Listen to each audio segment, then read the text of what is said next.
महाराष्ट्रामध्ये हिंदू मुस्लिम वाद तसं महाराष्ट्रामध्ये गेल्या 3 ते 4 दिवसांपासून औरंगजेबाच्या कबरीचं राजकारण सुरू आहे आणि अशी धमकी देखील इशारा देखील दिलेला आहे विश्व हिंदू परिषदेने की जर ही कबर हटवली नाही महाराष्ट्रातून तर आम्ही बाबरीची पुनरावृत्ती करू. यांनी कुठे केली बाबरीची पुनरावृत्ती? यांनी केली. हे पळून गेले, आम्ही होतो, आमच्यावर अजून खटले सुरू आहेत. हे कुठे होते? हे जे म्हणतायत ना आम्ही हे करू आम्ही ते करू, 400 वर्षापूर्वीची कबर खोदायला निघालेले आहेत. म्हणून तर म्हणतोय ना की 3000 शेतकऱ्यांच्या कबरी चिता जळाल्या, त्याच्यावर बोला.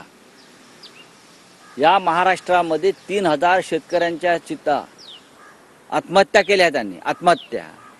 त्याच्यावरती कोणाला संवेदना नाहीत? या 3000 शेतकऱ्यांना काय औरंगजेब कबरीतनं उठला आणि आत्महत्या करायला लावलं? याच्यावर उत्तर द्यावं ना. महागाई बघा, बेरोजगारी बघा, लोक रस्त्यात. या बेरोजगार मुलांच्या डोक्यामध्ये हे फालतू बरं का धर्मांधता भरवून त्यांना दंगलखोर बनवलं जात आहे. काश्मीरमधला तरुण दंगलखोर का झाला? त्याच्या हातात दगड का आले? कारण त्याच्या हाताला काम नव्हतं, म्हणून तो दंगलखोर झाला. आज दुर्दैवानं या महाराष्ट्रामध्ये तीच परिस्थिती मला दिसते आहे. हे कटू सत्य आहे.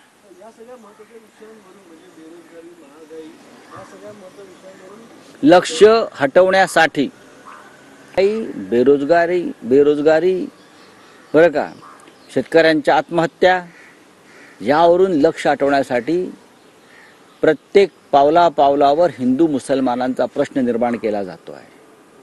प्रत्येक पावलापावलावर. मी उदय सामंत यांचं अभिनंदन करतो. त्यांनी राजापुरामध्ये संयमानं भूमिका घेऊन 2 समाजामध्ये जो तेढ निर्माण झाला होता तो संपवायचा प्रयत्न केला. कोकणामध्ये अशा दंगली कधी घडल्या नव्हत्या. हां, हे कालचे पादरे पावटे आले हिंदुत्वाच्या नावानं आणि दंगली घडवतायत कोकणामध्ये हिंदू मुसलमानच्या नावावर. कोकणाची राख रांगोळी करायची. उदय सामंतांनी, मी आज वाचलं की त्यांनी